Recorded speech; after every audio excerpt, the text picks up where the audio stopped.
I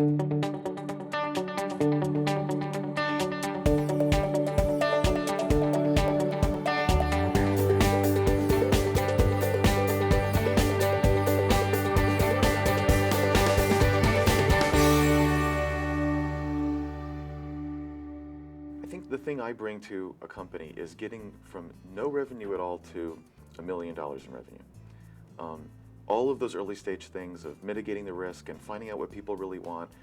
Once a company is really large, like if there's 100 employees, I don't think my particular skill set is a good match, and that I bring a whole lot to that, because that's not the kind of person I am. I don't see myself as a manager. I see myself as someone who figures things out and does stuff, whether that's writing code or the marketing or hiring or any of that.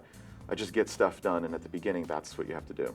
So depending on who you ask, between 8 and 13% of every website on earth is powered by WordPress, which is sort of astonishing. And WordPress just has emerged as the way to build websites and blogs and CMSs and all kinds of sites. I mean, obviously with that many sites, it's all sorts of people with all sorts of sites.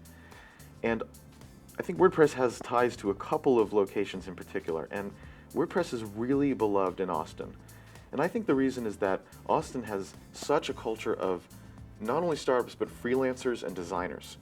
And WordPress is perfect for designers because it's very easy to create beautiful and functional sites without too much time, so that is without too much of a budget, which means everybody can have a very functional, changeable, but beautiful and wonderful site. The most common mistake I see startup founders make is that they refuse to interview their customers and really listen to what the customers are actually saying. And everyone now is steeped in the lean startup methodology, so they know they should be talking to customers. They know they should be talking to 30 people before they even start writing code, before they even have a wireframe. They know they should be trying to ask not what features you need, but what is your actual need, and reading between the lines of what they're actually telling them. They know these things intellectually. And they tell me that they're doing it, but the fact is that almost no one does it.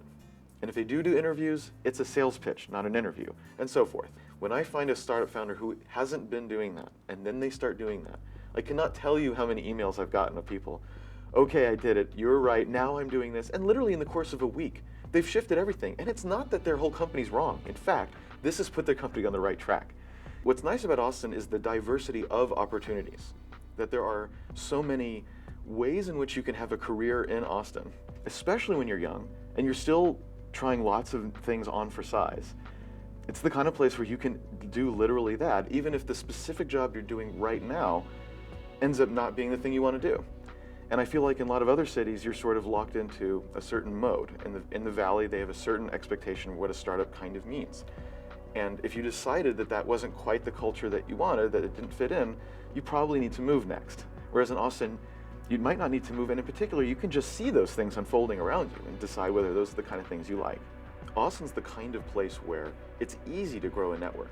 And so if you're here for, well, while you're growing up, or even just 5 years, you just meet a whole lot of people that are doing a whole lot of things. There's a lot of opportunity. It's always growing and thriving, and the city itself has so much different things to offer that you kind of need something to pull you away. And I feel like not a lot of people leave and everybody comes, and at least the population growth seems to indicate that. And I just count myself as one of those people. So I like a lot of places, but I have a lot of roots here, and why move when it's sort of the ideal place for me personally.